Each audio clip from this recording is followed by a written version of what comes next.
Having never played an ARPG game before, I was a little bit sceptical if Diablo 4 was going to tick all the boxes that I wanted to experience as a new player and a gamer in general. But the thought of playing ARPG games has always been a bit daunting for me, but I really wanted to give this a go. So as soon as I turned it on, I was slapped straight in the face with what I could only explain as one of the best intro cinematics I've ever seen in a game that I have played myself. It showed me exactly who Horny Lilith is and her bold little mate, which is going to set the scene going into the game, which led me straight on to the character creation. There's 5 classes you can choose from, which is Barbarian, Necromancer, Sorcerer, Rogue and Druid. I didn't really want to delve too deep into what could be OP and all of that waffle, so I went with something that I thought looked sick and I hadn't used in any games before, so I chose the Necromancer. Something about being able to raise the dead and fight for you. It had a pleasant appeal to it. I don't really think it matters too much on picking your class initially, but my suggestion for your first playthrough is pick what tickles your fancy, because we're here to have fun, like it's a game, do you know what I mean? At first, character creation was pretty cool, with some tattoo customisations and a few cheeky haircuts, but I realised it was somewhat limited and lacked a bit of depth to a game like Baldur's Gate 3, which is the first thing that came to mind. But I was happy, I gave my character a sexy name, he looked sick, and I was ready. Next up, I was shown 2 realms, the Seasonal Realm and the Eternal Realm.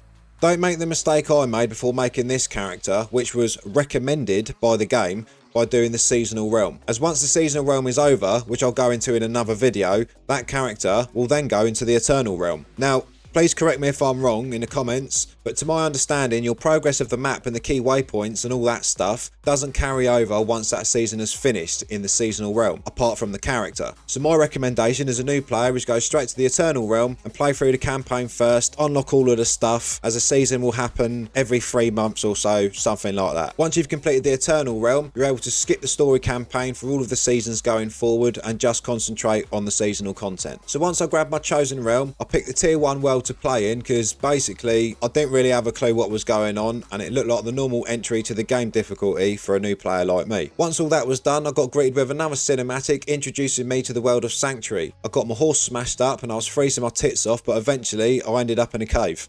Finally being into the game, I actually quite like the camera angle that the game sits on. I began bashing my way through what I assumed would be the tutorial area. The controls were fairly easy to navigate at this point, it seemed proper straightforward, picking up whatever stuff I could get my hands on and eventually making my way to a town where I gained access to my first quest and dungeon raid. Whilst I was here, I got my first chance to use my skill points from levelling up. The skill tree is quite easy to understand from what I noticed from the off, as there were different types of skills associated to different damages. So after a bit of pondering, I decided that decomposing my enemies flesh seemed like a win early on, and you can intensify these with more ability points by leveling your character up as you work your way down the skill tree, acquiring more powerful skills and different damage and situational damage types. There's also no panic if you mess up your choice or you want to change your skill, as you can respec those at any time if you have the correct amount of gold. Gold's pretty easy to pick up and acquire, and there's no real need to spend it anywhere else early on in the game. So jumping into my first dungeon and quest, I wasn't really sure what to expect, but the minimap in the top right whilst exploring I found really helpful, and then opening the area map meant I could cover every area of a dungeon, making sure that I didn't miss anything. There's loads of little melts running around and you can wipe them out and eventually easily navigate your way to the boss room at the end. I felt pretty satisfied with my efforts and the loot that I got from the boss battle, only to return to the town thinking that I'd be greeted as a hero, but instead I got mugged off by the NPC that gave me the quest. They got me pissed up off of red petal beer and then they dragged me to be sacrificed to the horny twat at the beginning. Anyway, I left the dodgy town and I found a geezer called Lorath, and I was pleasantly surprised at the quality of the voice acting and the tones in the voices of the characters. The voice acting is great. You can interact with any NPCs over the open world. Some of it's like eavesdropping, you can continuously hear them moaning about bread. Just take the bread, stubborn fool. I thought the voice acting in the dialogue would be a one-off from the opening cinematic, but I was definitely wrong on that. So I started paying a lot more attention to the game audio and the background music and the fighting and the sound design and stuff like that. And I was starting to feel even more immersed the more I carried on slaying and chatting with all these other characters. There was definitely a vibe I was starting to feel with the game now. This brings me on to the first major town I got to. I can't pronounce the name properly, so for the benefit of this video, it will be referred to as Kevin's dad.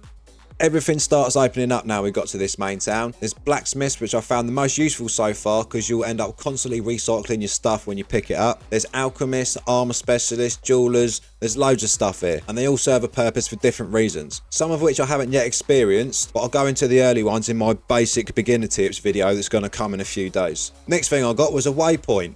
Thank for that.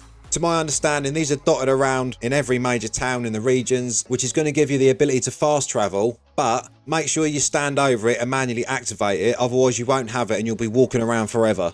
Another cool little thing that I like was the wardrobe. For me, this made up for the lack of character customization at the beginning, as you're able to keep all of your abilities on the current and forever changing items you are using in your inventory, but change the cosmetic look for them. I know it's not a massive thing, but for someone like me who feels like drip has to be on point when I play a game, I actually quite like this feature.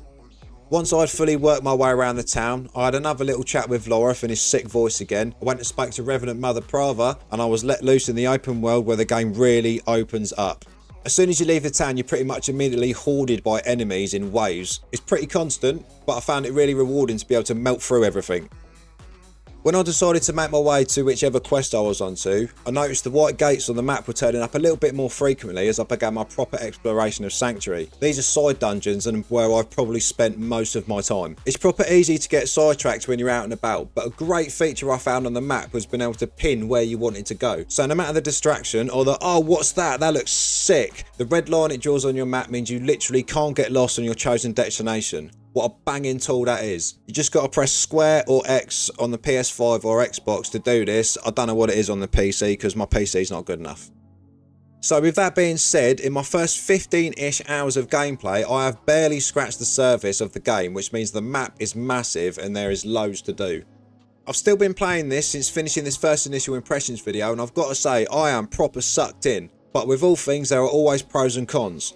So I'll start with what I think are the cons from my personal experience. With it being a live service game, you have to be constantly connected to the internet. Whilst this may not be a problem for some people, I have been kicked a few times now, and especially with the way the Game Pass plays recently, the servers were proper mudded for everyone. To be fair to them though, they did fix it fairly quickly, but at the time it was really irritating.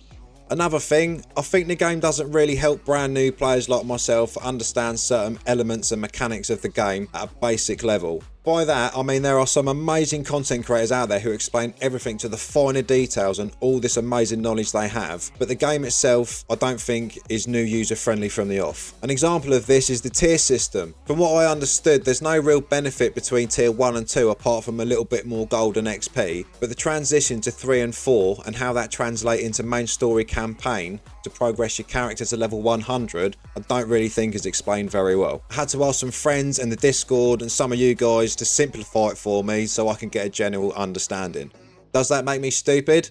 Maybe, but we've all got to start somewhere, haven't we? Another thing is the more stuff you pick up as you're looting about, your inventory gets filled up proper quickly, mostly with rubbish gear for the first few hours. So you either have to be real specific what you pick up or continuously be heading back to the town to salvage the items from the blacksmith. I'd maybe like to see a lot more class specific items in loot drops as well as more appropriate level scaling inventory with that more rarer chance of that one sick item that you can get that dopamine rush from picking it up. I honestly didn't get that feeling until about level 25.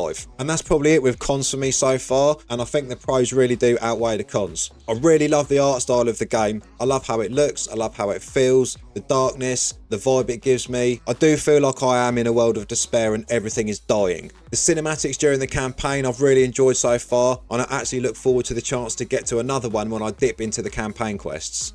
The combat and the gameplay is something I didn't really think I'd get on with. It's a game I would have described many years ago as a button bashing game without any real knowledge of what it's about at that time. But with the skills you acquire and when using them in synergy with each other, it does give you that godlike feeling when I'm absolutely melting demons being in an open world or in a quest or a dungeon. It also feels pretty responsive with no real lag as well, when the connection is good, which fortunately for me, playing on a LAN connection 99% of the time is great. Although I am extremely early on in the campaign at the moment, it has had me hooked from the first cinematic intro, and the progression I've made all connects to that, and it doesn't feel displaced at all. The darkness of the horny twat Lilith and her bold little mate, the implications are all shown throughout Sanctuary. The best pro that I can say is I have not been able to put the game down. I am proper sucked in, and to be honest, it's all I want to do right now is play Diablo 4. The only games that I've played in recent memory that have given me this I need to play more factor have been Elden Ring, Lies of P and Bloodborne. If any of you have watched my streams, you know that I'll give a game a good 10-15 hours before I decide if I want to play it or not anymore. And with this being a very different style of game for me, an ARPG, I am more than happy with my experience of Diablo 4, and it's still well early on. This could change, but right now, I am loving it. So is this game for you? That's obviously not a question I can answer for everyone, but if you like making builds, cosplaying as certain characters of classes, looting dungeons, getting sick gear, a great story element and melting everything, I'd say you should definitely give it a try. It's currently on sale on the PlayStation Store, which is what I'm playing on, and if you have the Game Pass, I would say at least give it a try because it's just sitting there. Like I said at the beginning, this is just a first impressions review on how I got on in the early parts of the game, with a couple of tips thrown in that made my life a bit easier. I do plan on playing Diablo 4 a lot in the upcoming weeks, and I'll be doing it on stream as well, and I'm going to put together some real basic guides for people who have never played the game before like myself, because believe it or not, there are people out there that don't know how these games play. I'm one of them. If you have picked up Diablo 4 recently as well, I'd love to hear your thoughts in the comments and any other tips you want to share with the new players, what you do like and dislike about the game and why. So let's have a chinwag in the comments below. I'll see you in the next one. Cheers, mate.